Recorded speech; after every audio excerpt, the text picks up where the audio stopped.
एक press note. या हत्याकांड के तीनों आरोपियों की फोटो जारी हुई है। तो जो तीनों आरोपी हैं, कासगंज के, हमीरपुर और बांदा के, ये तीनों आरोपी हैं, प्रेस नोट करके उनकी एक फोटो जारी हुई है।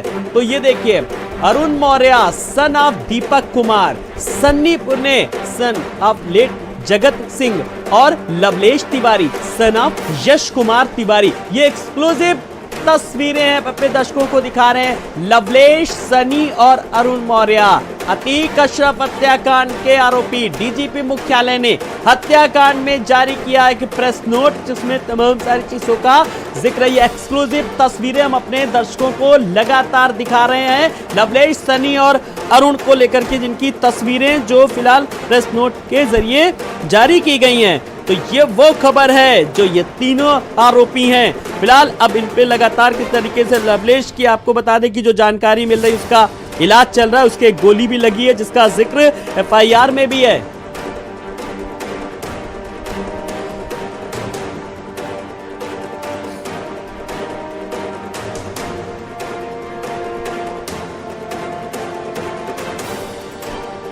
और धीरेन्द्र हमारे संवाददाता हमारे साथ जुड़ गए हैं। धीरेन्द्र, डीजीपी मुख्यालय ने हत्याकांड में जारी किया एक प्रेस नोट जिसमें फोटो भी है और तमाम सारे डिटेल्स भी हैं। क्या कुछ और डिटेल्स हैं, आपने पढ़े? देखिए, 3 शूटर्स जो कल देर रात जो कालीन हॉस्पिटल में जो जिस तरीके से फायरिंग करके और दुस्साहसिक घटना का अंजाम दिया था, जिसमें माफिया अतीक अहमद और उनके भाई अशरफ को गोलियों से भूनकर मौत के घाट उतार दिया था, उस पूरे मामले में हालांकि तीनों आरोपियों को पुलिस ने दबोच लिया था, जिसमें लवलेश तिवारी बांदा का रहने वाला है और अरुण मौर्य ये हमीरपुर का रहने वाला है, सनी जो कासगंज का रहने वाला है। तीनों आरोपियों को पुलिस ने दबोच रखा है। अब यहाँ से डीजीपी कार्यालय से इन तीनों की फोटो और उनका जो एड्रेस है वो अब भेजा जा रहा है और इनकी आपराधिक कुशली खंगाली जा रही है ताकि किस गिरोह से रहे और किसके लिए काम किया करते थे। लेकिन जिस तरीके से प्रयागराज में ये दुस्साहसिक घटना को अंजाम दिए हैं, यहाँ पर जिन कौन से होटल में रुके थे, वहाँ की होटल की सीसीटीवी फुटेज अब उस लोग अपने कब्जे में ले रही है।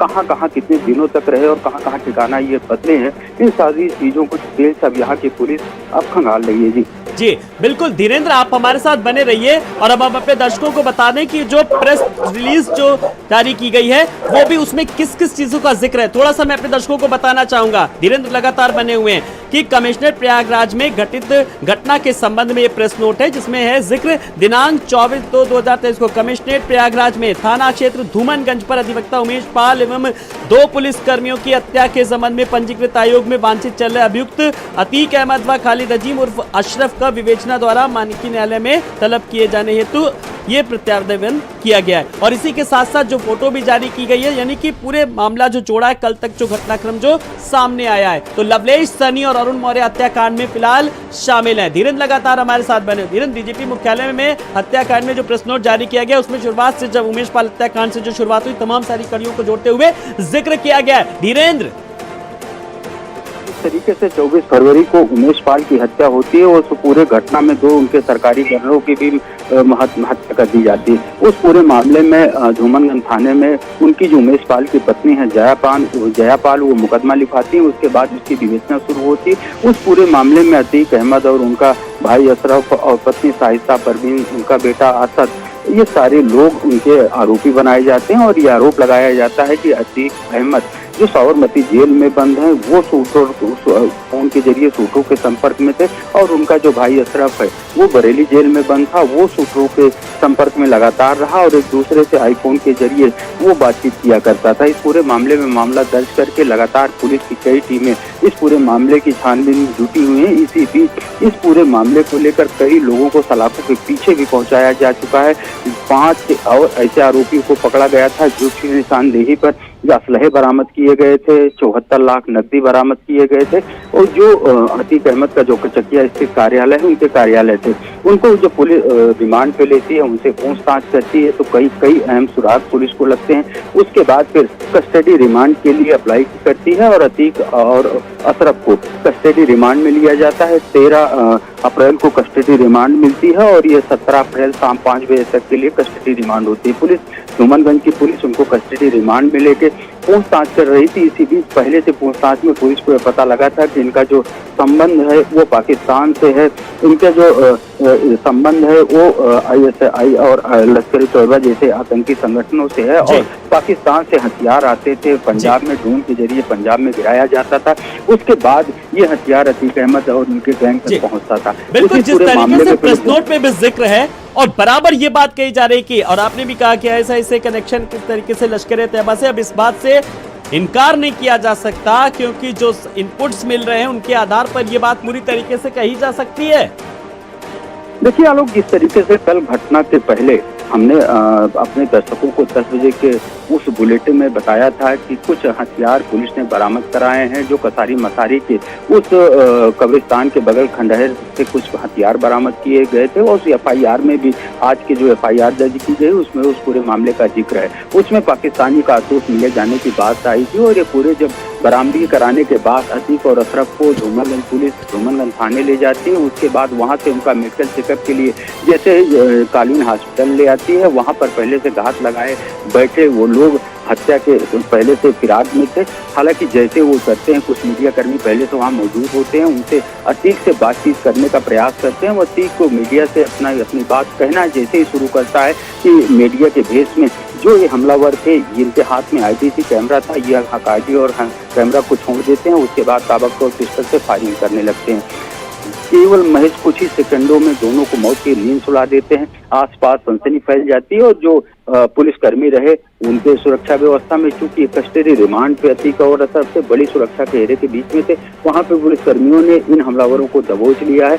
उसके बाद लगातार इनको पूछताछ की जा रही है, जिसमें लवलेश जो है वो घायल हुआ है, उसको SRN हॉस्पिटल में एडमिट कराया गया और दो जो आरोपी हैं उनको क्राइम ब्रांच का जो ऑफिस है उसमें रखकर सारी रात उनसे पूछताछ की गई थी। हालांकि इस पूछताछ में कई अहम सुराग पुलिस को जरूर मिले हुए हैं, लेकिन 24 घंटे का वक्त बीतने को है। ये कहा जा रहा है कि अब उनको आज न्यायालय के सम्मुख पेश किया जाएगा, वहां से उनको न्यायिक हिरासत में जेल भेजा जाएगा। तो अब आज चूंकि संडे छुट्टी होने की वजह से रिमांड मजिस्ट्रेट वहां बैठते हैं और उनके सामने इनको पेश करके उनको जेल भेजा जाएगा। दूसरी तरफ जो अतीक अहमद और अशरफ है, उनका जो शव है वो देर रात पोस्टमार्टम हाउस में आया था। उसके बाद यहाँ से करीब 1 बजे के करीब यहाँ से दोनों शवों को ले जाया गया था जिला चिकित्सालय में, जहाँ पर एक्सरे कराया गया है। एक्सरे कराने के बीच करीब 2:30 से 2:45 के बीच में दोनों PM हाउस आए हैं। उसके बाद पोस्टमार्टम की प्रक्रिया शुरू कर दी गई है। अब अतीक अहमद का जो PM है वो हो चुका है, अशरफ का PM किया जा रहा है। मैं आपको बता दें कि जो अलग अलग लोगों का पैनल है जो पोस्टमार्टम कर रहा है, 3 डॉक्टरों का और एक वीडियोग्राफर जो उस PM की प्रक्रिया में सम्मिलित हैं। तो जो पैनल है 3 डॉक्टरों का, वो अतीक अहमद का पोस्टमार्टम कर चुका है वीडियोग्राफी की निगरानी में। अब जो अशरफ का किया जा रहा है पोस्टमार्टम, जिसमें 3 डॉक्टर और अलग से दूसरा वीडियोग्राफर है। तो ये माना जा रहा है कि अभी आधे घंटे से अधिक का वक्त अभी और लगेगा। जब दोनों का PM हो जाएगा उसके बाद दोनों को चूंकि एम्बुलेंस खड़ी है, प्रशासनिक अधिकारी यहाँ पर हैं और कई सर्किल के ACP और कई थानों की फोर्स यहाँ पर मौजूद है।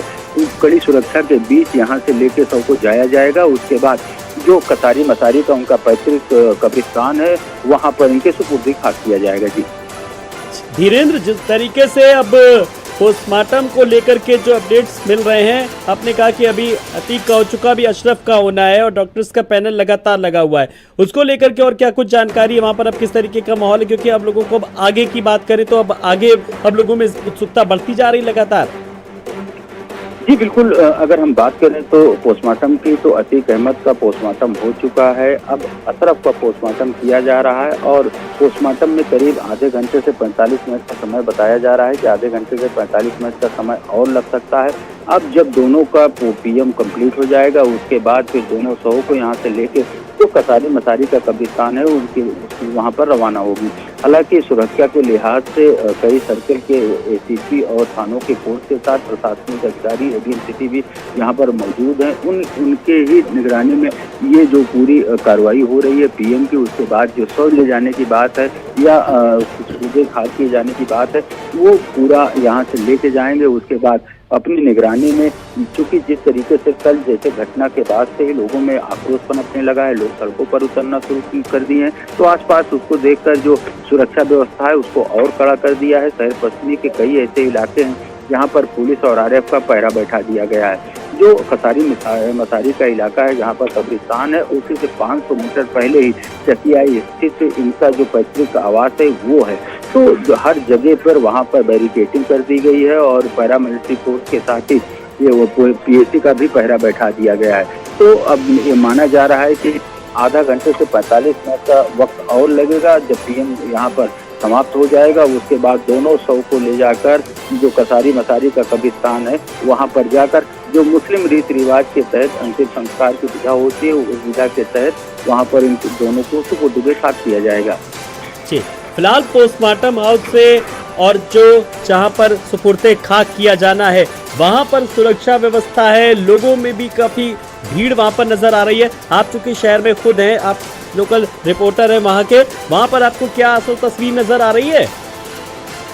देखिए, जिस तरीके से इससे पहले असद का इनकाउंटर हुआ था झांसी में, असद और गुलाम, जो उमेश पाल हत्याकांड में जो सीसीटीवी फुटेज आए थे उसमें असद और गुलाम की जो तस्वीरें कैद हुई थी और लगातार वो वांछित थे पूरे मामले में। 5 लाख रुपए का इन दोनों लोगों पर इनाम घोषित था। लगातार एसटीएफ की टीम और पुलिस की टीम इनकी तलाश कर रही थी।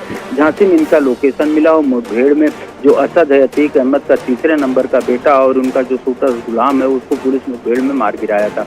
इस तरीके से 100 की बात आ रही थी कि झांसी में इनके क्योंकि परिजन में, इनके परिवार में कोई नहीं है, परिवार के सभी लोग अब इस समय पुलिस के राडार पे हैं। कानून का शिकंजा पूरे परिवार पर फंस चुका था क्योंकि पत्नी इनकी 50,000 की इनामियां हो चुकी थी। जो अशरफ की पत्नी है वो भी इसमें साजिश में के आरोपी बनाई गई हैं। इनकी जो बहन है आयशा नूरी, वो भी साजिश की आरोपी बनाई गई हैं। अतीक अहमद का जो बड़ा बेटा उमर है वो लखनऊ के जेल में बंद है। दूसरे नंबर का जो बेटा है वो अली, वो इस समय 5 लाख की